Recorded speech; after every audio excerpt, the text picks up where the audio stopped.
pensando no que poderíamos, já na véspera, indo para o nosso último mês do ano, falar, nós vamos estudar de maneira especial esse tema. E eu pensei, estava lendo um livro e me deparei com essa frase, Vendo o invisível. Essa é uma frase que foi tirada também da Bíblia, mas eu quero te perguntar, quando você vê isso, vê essa frase, vendo o invisível, como que a gente pode fazer isso? Como que nós podemos ver o invisível? Fé, alguém falou aqui. A fé geralmente é o que falamos e utilizamos para ver o invisível, e é o que dizemos. Geralmente as mensagens falam sobre isso, ver o invisível por meio da fé. E hoje eu quero fazer uma reflexão com você sobre fé. E por que falar sobre fé? Quando você vai lá no livro de Lucas, no capítulo 18, no verso 8, a partir ali do final do verso, Jesus ele fala assim: contudo, quando vier o Filho do Homem, achará porventura fé na terra? Ou seja, os momentos finais do mundo, nas horas derradeiras, Jesus diz assim: quando eu voltar, será que vai ter fé na terra? E uma vez que isso foi uma pergunta feita por Cristo, e falando ainda mais sobre a volta dele, sobre os últimos momentos em que vivemos, por isso que eu decidi então falar mais uma vez com vocês sobre fé. E lá no livro de Apocalipse, capítulo 14, verso 12, você tem uma descrição clara dos momentos finais e do grupo de pessoas que estará de fato em pé quando Jesus voltar. E quando esse grupo é descrito, Apocalipse 14, 12, descreve assim: aqui está o quê? A perseverança dos santos, os que guardam os mandamentos de Deus e o quê? E a fé em Jesus. Nós vamos voltar e vamos falar um pouco mais sobre Apocalipse 14, verso 12. Mas antes disso, me permita falar um pouquinho com você sobre coisas invisíveis, as coisas invisíveis. E esse verso, de maneira especial, eu quero te convidar a procurar na tua Bíblia. Abra aí no livro de 2 Coríntios. 2 Coríntios, capítulo 4. Aproveita para ajudar quem está aí também do seu lado, empresta a sua Bíblia. Na linguagem que você tiver, eu te convido a estudar comigo. 2 Coríntios, capítulo 4.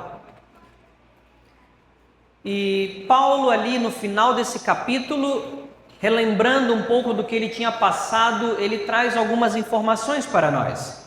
E o verso de interesse nosso é o 18. Mas o verso 16 e o verso 17 fala algo interessante. Ele diz assim: por isso não desanimamos. Paulo começa fortalecendo o coração dos cristãos e diz: olha, por isso não desanimamos. Pelo contrário, ainda, mesmo que o nosso homem exterior se corrompa, o nosso homem interior se renova de dia em dia. Por quê? É o verso 17. Porque a nossa leve e momentânea tribulação produz para nós eterno o quê? Peso de glória. E aí então nos deparamos com o nosso verso de interesse, verso 18. Não atentando nós nas coisas que se veem, mas nas que não se veem, nas que se não veem. Porque as coisas que se veem são o quê? E as que se não veem são? 2 Coríntios 4, 18. Paulo nos convida a ver as coisas que não se veem. Mas como eu posso ver algo que eu não vejo? Como eu posso ver as coisas que são invisíveis, por assim dizer? Há um livro interessante que traz uma frase bem peculiar. Esse livro, O Pequeno Príncipe, é uma recomendação minha para adultos, crianças, um livro pequeno, e ele traz ali uma frase bem interessante. E eu quero apresentar para você essa frase. Diz assim no livro: só se vê bem com o coração. O essencial é invisível aos olhos. Isso é um diálogo muito interessante desse livro, que retrata algo que é fundamental para vermos as coisas invisíveis. Nós conseguimos ver por meio do coração. E quando o autor fala disso, ele não está dizendo que você vai ver através dos seus sentimentos, porque a própria Bíblia diz que o coração é enganoso. Mas você vê bem porque você precisa ver com profundidade. Você precisa olhar além. É possível ver o invisível através do coração. E falando de coisas invisíveis, nós estamos cercados de coisas invisíveis. O simples fato de você conseguir me ouvir aí no fundo é porque existe uma onda invisível que chega até você e você consegue me ver.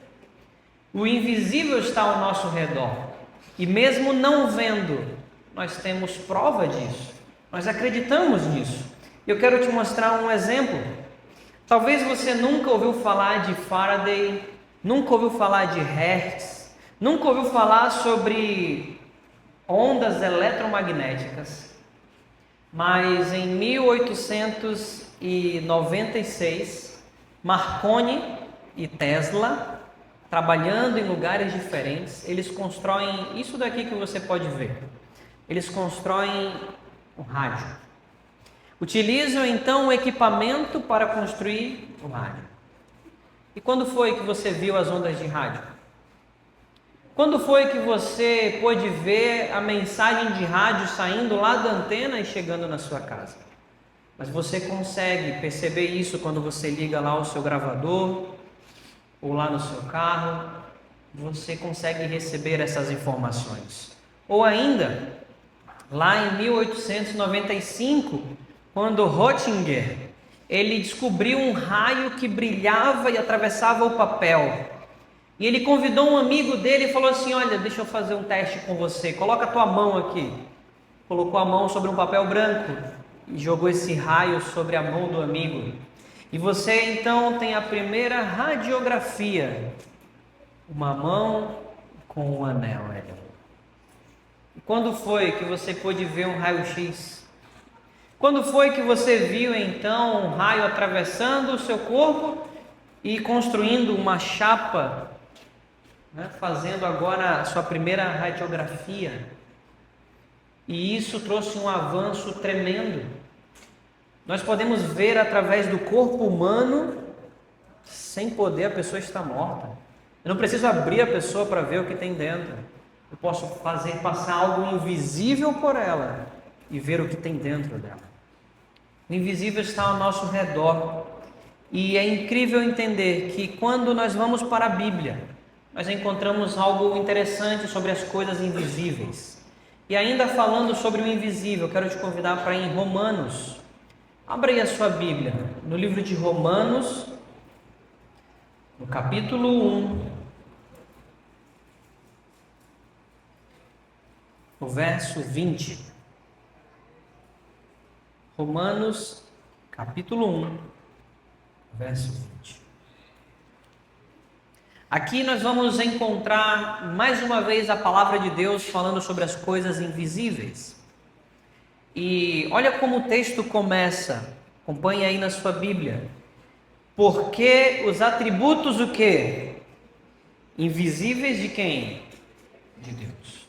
Porque os atributos invisíveis de Deus, o seu eterno poder, como também a sua própria divindade, claramente se reconhecem desde o princípio do mundo, sendo percebido por meio das coisas que foram quê? Criadas. Nós encontramos agora os atributos invisíveis de Deus. Existem dois tipos. Eu quero te falar brevemente sobre esses dois tipos. Nós temos os atributos que são chamados de incomunicáveis e os atributos que são comunicáveis. Um atributo incomunicável é aquilo que é único e exclusivo de Deus. Ele não pode nos dar isso. Ele não pode passar isso para nós. Mas existem os comunicáveis, que é aquilo que Deus pode nos dar. Então, é claro que nós não temos eternidade. Deus é eterno. Nós não temos também onipresença. E Deus não nos dá isso. Deus não nos comunica a onipresença. Mas Deus nos dá outros atributos. Lá em 1 João, capítulo 4, verso 8, diz que Deus é amor. E agora, por Ele ser amor, Ele nos comunica esse amor. Ele nos dá esse amor. É por isso que nós fomos criados à imagem e semelhança de Deus. Não porque nós temos o físico de Deus, mas porque nós temos atributos de Deus que podem ser colocados na nossa vida. E infelizmente, lá em Romanos capítulo 1, finalzinho do verso 20, diz assim: tais homens são por isso indesculpáveis. Ou seja, os homens tiveram a oportunidade de conhecer os atributos invisíveis, os que pertencem a Deus e o que Deus nos dá. Mas infelizmente eles não quiseram conhecer as coisas invisíveis. Por exemplo, como que eu conheço o que é misericórdia? Misericórdia é algo invisível. Amor, bondade, justiça é algo invisível. Mas como eu conheço isso? Como que eu conheço a misericórdia? Quero que vocês me ajudem nessa pergunta. Como eu conheço a justiça? Através da Bíblia? Como eu conheço liberdade? A Michele colocou bem aqui. Eu conheço esses atributos quando eu os vejo onde? Em quem os faz. Eu conheço esses atributos, eu sei o que é amor, eu sei o que é bondade, misericórdia, sabedoria, justiça e todos os outros, quando eu vejo isso nos outros. Então as coisas invisíveis começam a se tornar visíveis, porque eu consigo ver isso nas pessoas, eu consigo ver isso na nossa vida.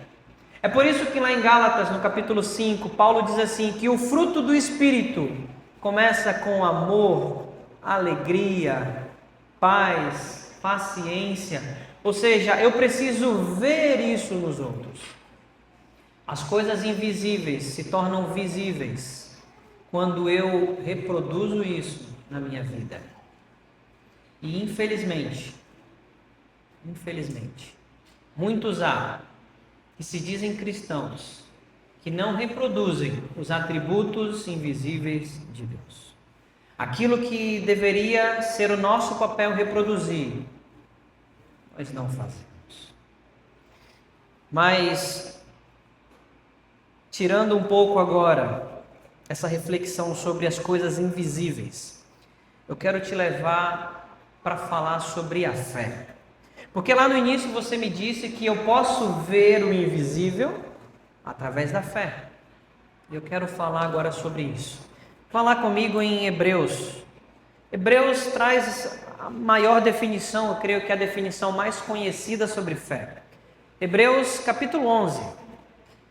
Abra aí comigo, Hebreus capítulo 11.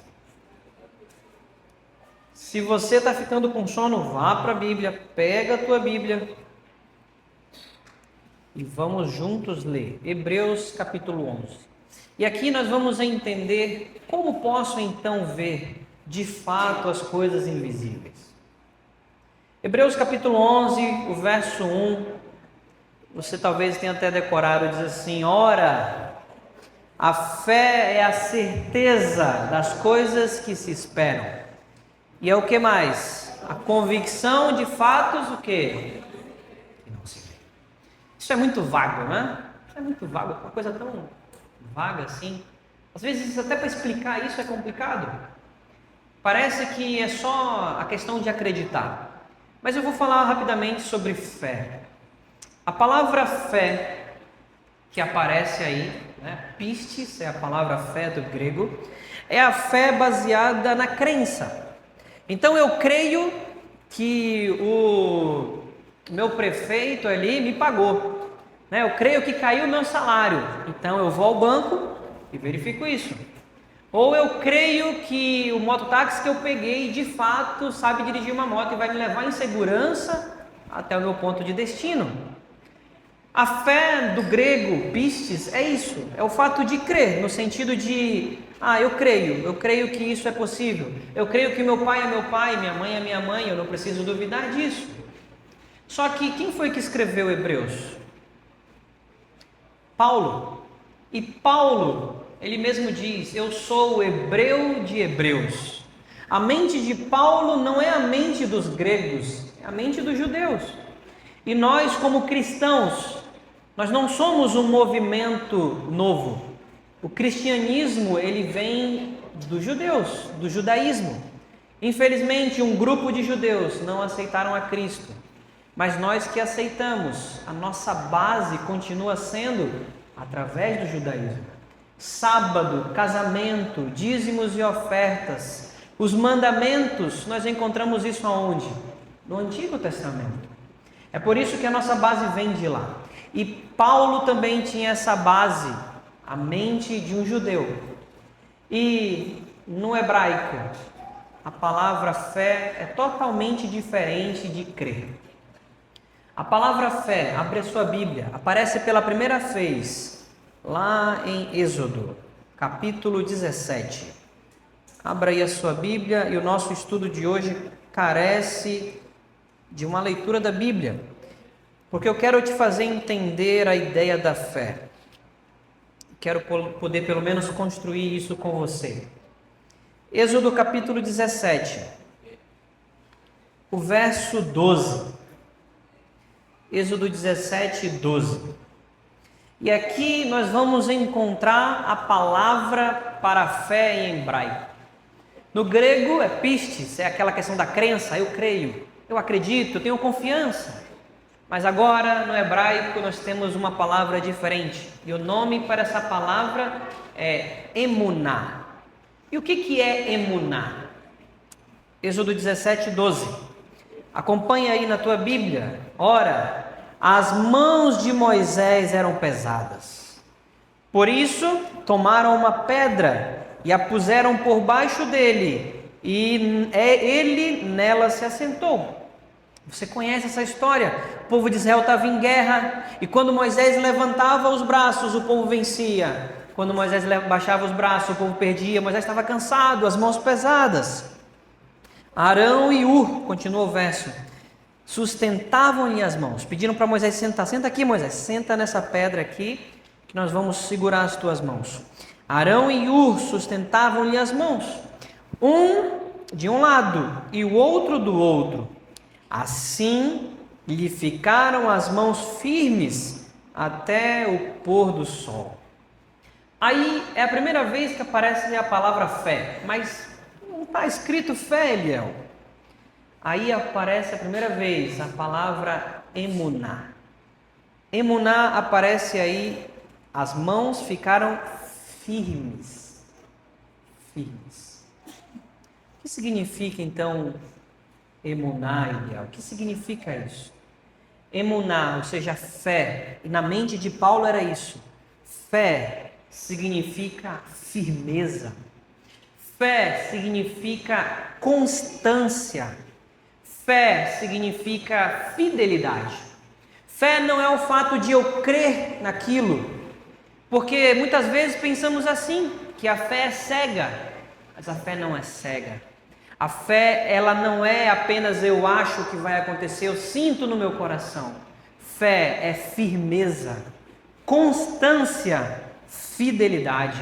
É por isso que quando você lê Apocalipse 14, 12, que a perseverança dos santos está escrita ali. Eles guardam os mandamentos e eles têm a constância. Pode ser tanto em Jesus como a constância que teve Jesus. Aqueles que aguardam Jesus voltar, eles não têm uma crença que Jesus vai voltar. Eles não creem que Jesus vai voltar. Por que eu digo isso? Lá no livro de Tiago, no capítulo 2, o próprio Tiago diz assim: você crê que Deus é um só? E ele diz: sim, eu creio, você faz bem. Os demônios também creem. A crença que nós temos na nossa mente de que Jesus vai voltar, os demônios também creem. Satanás crê que Jesus vai voltar. Satanás sabe disso. Eles creem em Deus muito mais do que nós. Os demônios, Satanás, conhecem mais a Bíblia do que aqueles que se dizem crer em Jesus. É por isso que fé não é crer. Fé, no original aqui no hebraico, é constância. Como eu posso dizer que eu tenho fé em Cristo se eu não sou fiel, por exemplo, nos dízimos e nas ofertas? Se eu não tenho constância? Como eu posso dizer que eu tenho fé se eu não guardo o sábado como Deus pediu? Como eu posso dizer que eu tenho fé se eu não sou fiel aos meus votos? E isso é para mim enquanto Eliel, isso é para nós enquanto igreja. Por isso que Jesus diz: será que quando eu voltar eu vou encontrar na terra fé, ou seja, pessoas que se mantiveram constantes, firmes. Por isso que quando o verso começa, ora, a fé, a firmeza, a fidelidade. Todos nós estamos aqui porque nós cremos em Deus. Ou talvez há entre nós um ateu, não sei. Mas todos estamos aqui e falamos isso. Não, eu sou um crente, eu creio. Satanás também crê. É por isso que a nossa fé não pode ser baseada naquilo que eu creio, mas tem que ser baseado na minha fidelidade, na minha constância. É por isso que quando você lê o livro de Hebreus, o capítulo 11, nós encontramos ali obras junto com a fé. Pela fé, Abraão saiu da sua terra. Pela fé, Moisés saiu também do Egito. Pela fé, ou seja, eles fizeram algo, se mantiveram constantes. Que bom que nós somos crentes, que bom que nós cremos, mas não basta apenas crer. É preciso ter firmeza, fidelidade e constância. O justo viverá pela sua constância. O justo viverá pela sua fidelidade. O justo viverá pela sua firmeza. Quantas vezes nós temos pecado e caído, não é? Quantas vezes as nossas mãos são pesadas com a mão de Moisés, nós também caímos, nós falhamos. É por isso que a igreja é um lugar de pessoas que falharam e não um lugar de santos. Por isso que a igreja é o meu e o teu lugar, porque nós somos falhos, nós não temos constância, nos falta fidelidade. Mas é por isso que nós estamos aqui buscando isso. E louvado seja Deus, porque a fidelidade é um atributo que Ele quer nos dar. Deus é fiel e Ele quer poder te dar esse atributo também, a fidelidade, a fé. Mas eu quero terminar contigo o restante do verso. Ora, a fé é a certeza das coisas que se esperam. Certeza, vamos falar sobre certeza. Bom, já que eu entendi que fé não é apenas crer, já que eu entendi que fé não é esperar que o dinheiro caia na minha conta, então com certeza o Hebreus está falando alguma coisa diferente. E o que Hebreus está dizendo para nós? Eu quero pegar essa palavra certeza. Certeza. Então, vamos supor, né? Quando a criança está lá na escola, o pai fala assim: filho, 11 horas eu venho te buscar. Então você tem a certeza de que o pai vai te buscar ali. Essa é a nossa ideia, que vem lá dos gregos. Mas eu quero te levar para a ideia de certeza de acordo com a Bíblia. Imagina que você se alistou. Não sei aqui quantos fizeram alistamento militar. Lá em Roma, quando você fazia o alistamento militar, você recebia um diploma militar. Na hora que você fazia o alistamento, você recebia um diploma. Vou lá servir Roma. E muitas das pessoas que iam para a guerra, que eram militares, eles não eram romanos. Então o imperador romano escrevia esse diploma para eles. E aqui tem um exemplo de uma cópia desse diploma. Você pode ver aqui. Era um diploma escrito em cobre, era uma placa de metal, e de um lado dessa placa estava escrito ali tudo o que aquele soldado iria ganhar depois do seu trabalho. Ou seja, depois de 25 anos no alistamento militar, aquele soldado ele ia ter uma aposentadoria, ele ia receber um pedaço de terra e ele ia ter garantido para ele e para sua família a cidadania romana. Então, quando você se alistava, depois de 25 anos de lutas, guerras, se você sobrevivesse, é claro, né? Se você sobrevivesse, se você voltasse vivo, você ia ganhar a sua aposentadoria, você ia ter um pedaço de terra para você e para sua família, e você ia se tornar um cidadão romano. Esse documento era chamado de hipóstase. Era o diploma, era a hipóstase, era esse diploma militar. E é a mesma palavra que aparece aqui, ó, para certeza. O que quer dizer isso? Quer dizer que quando você se alistava no serviço militar, você recebia a escritura da tua casa, você recebia todos os documentos para você se tornar um cidadão romano. Mas você tinha que sobreviver até o quê? Até o final. Mas você já tinha a garantia. Você já tinha a garantia. Se eu sobreviver 25 anos em batalhas, eu já tenho a garantia.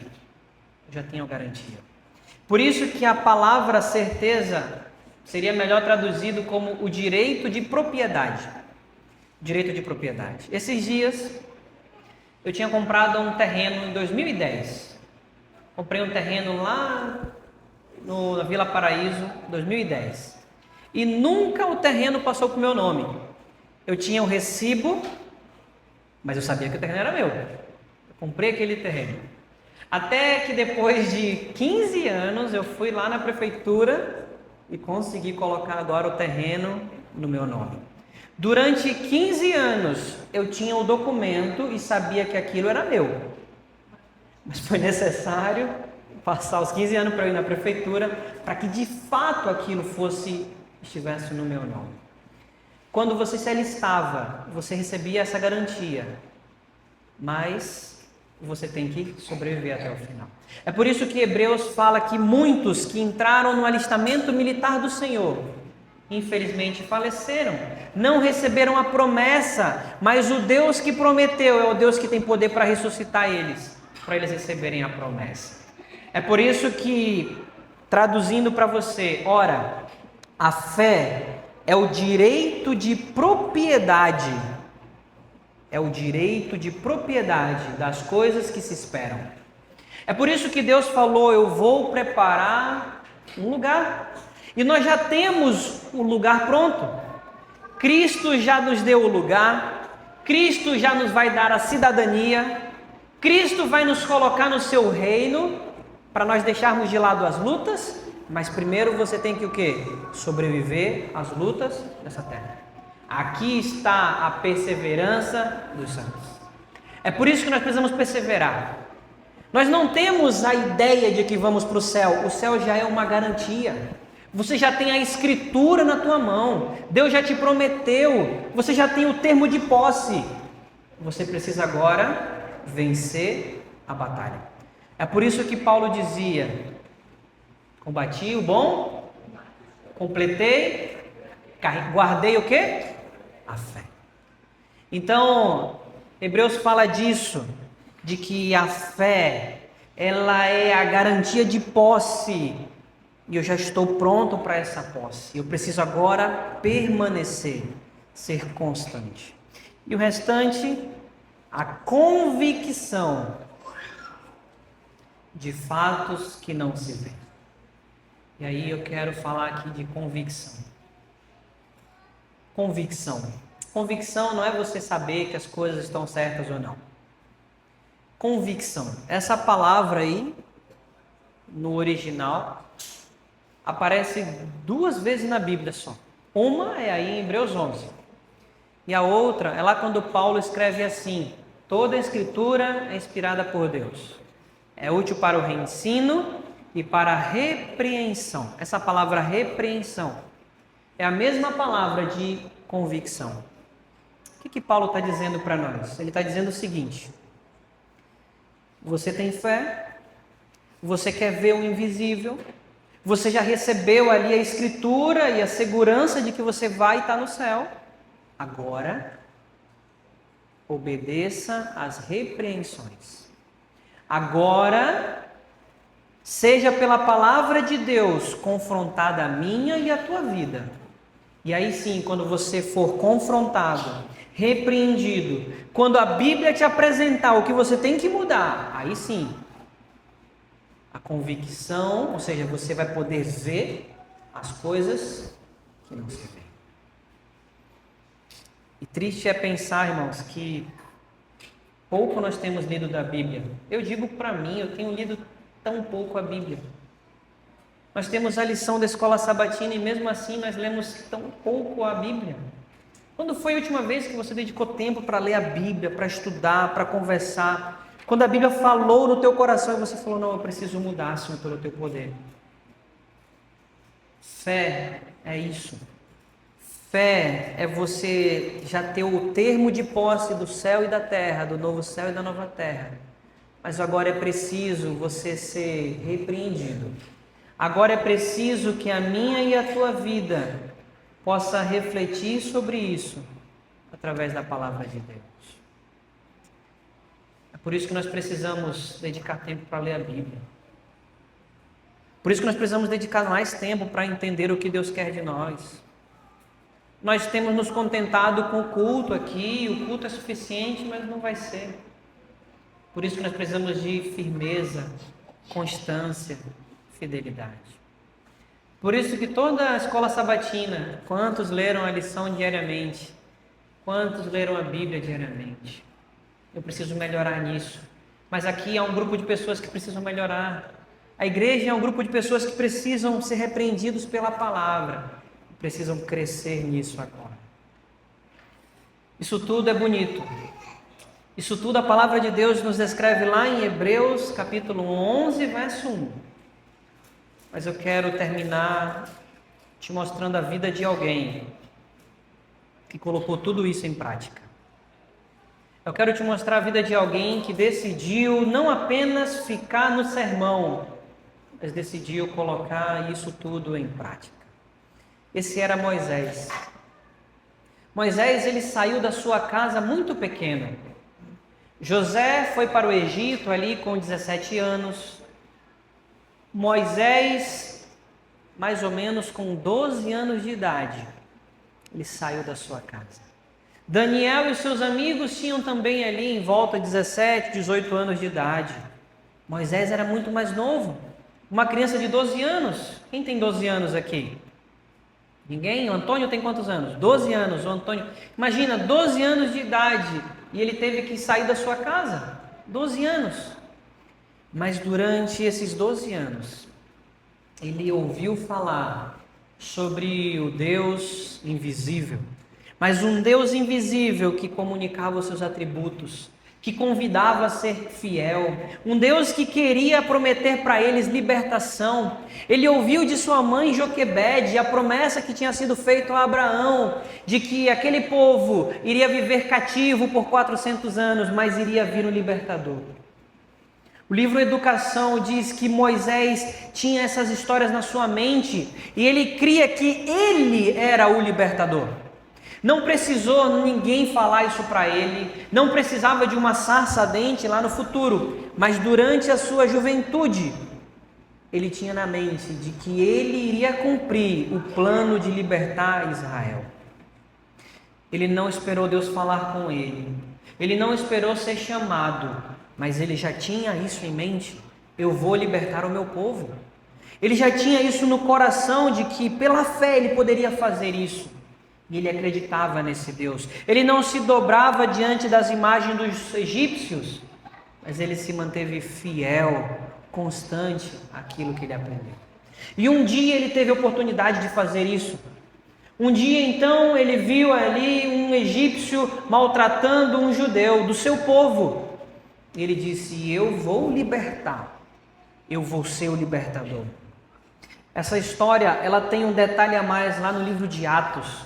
Lá no livro de Atos, no capítulo 7, ele mata então ali aquele egípcio, você sabe da história. E lá em Atos, capítulo 7, verso 25, fala algo extremamente importante que é necessário para nós entendermos a história de Moisés. Atos 7, 25, eu vou ler para você, diz assim na palavra do Senhor. Atos 7, 25.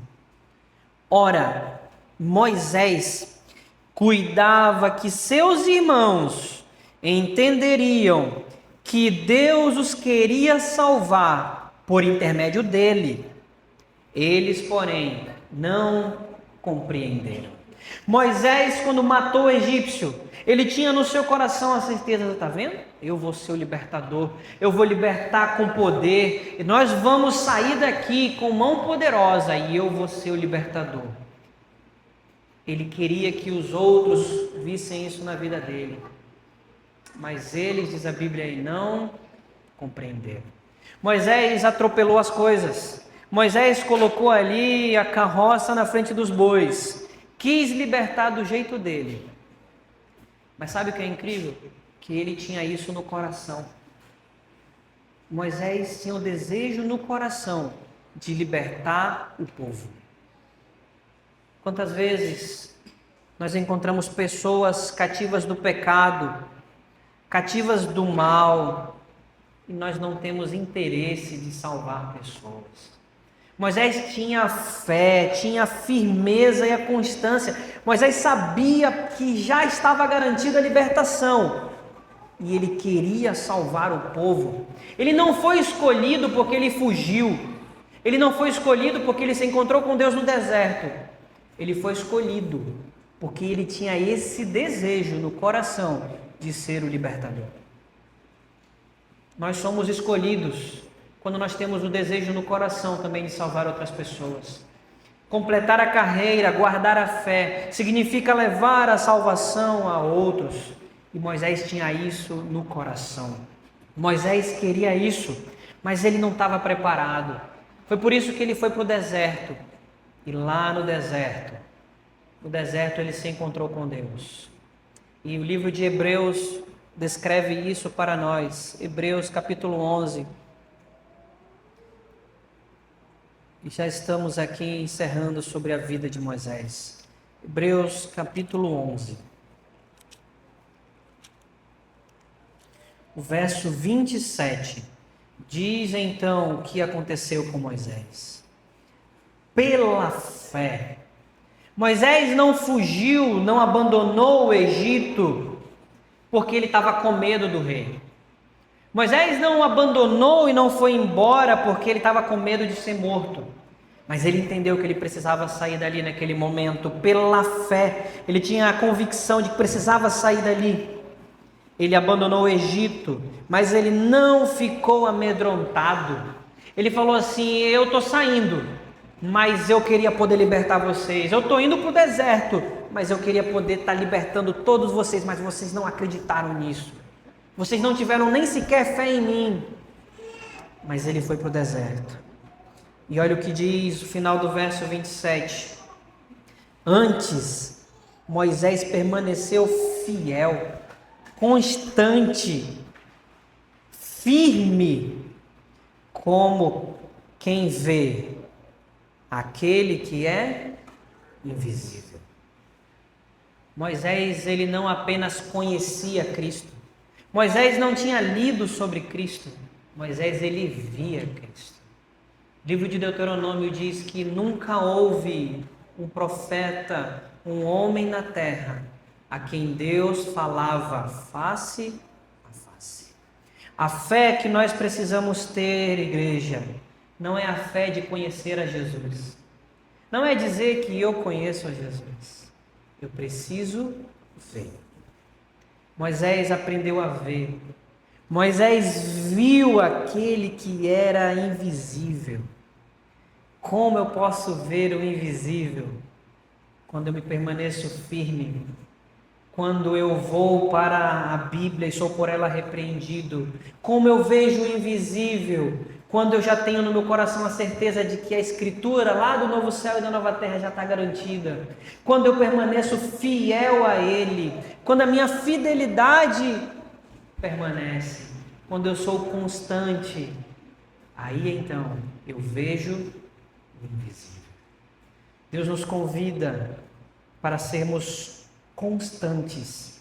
Deus convida a mim e a você para viver uma fé que seja baseada em tudo aquilo e nas evidências que Ele já tem nos dado.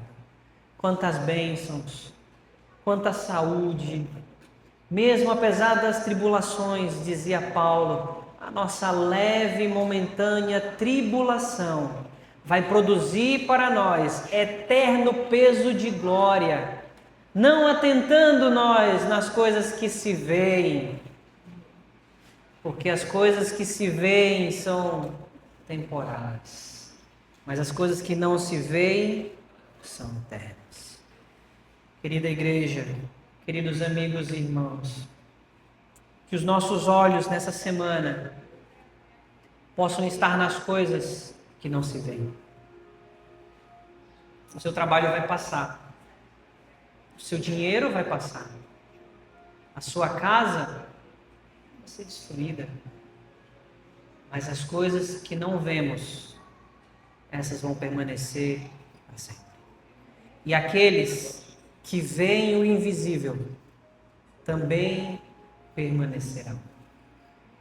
Pela fé Moisés pôde ver o invisível, e pela fé nós podemos também. Se você tem sido inconstante, seja constante. Se você tem sido infiel, seja fiel. Se você não tem lido a Bíblia, leia a Bíblia. Se você não tem mudado de vida através da palavra do Senhor, peça poder para mudar. Eu tenho muitas coisas para mudar no meu coração. Eu sei que você também tem.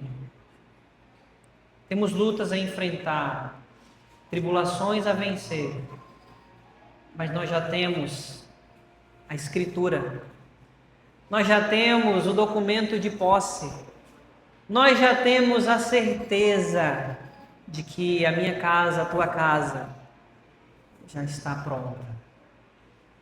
Falta apenas nós completarmos a batalha nessa terra. Meu terreno vai passar, mas a casa que o nosso Pai foi construir, essa permanecerá para todo sempre. E que alegria será quando nós vermos Jesus voltar nas nuvens dos céus, com poder e grande glória, dizendo: Filho, você foi fiel no pouco, e agora eu vou te colocar sobre o muito. Vem, entra no gozo do teu Senhor. Aqui está a perseverança dos santos, os que guardam os mandamentos de Deus e têm a fé em Jesus. Que Deus nos dê essa fé, que tenhamos a fé nele e a fé que ele tinha, para que naquele grande dia possamos ir morar nas mansões celestiais. Que alegria será poder estar com você. Que alegria será podermos estar juntos nas mansões celestiais. É por isso que hoje o nosso desejo deve ser: Senhor, me ensina a ser fiel. Senhor, me ensina a ser leal. E juntos estaremos para todo sempre com o nosso Deus.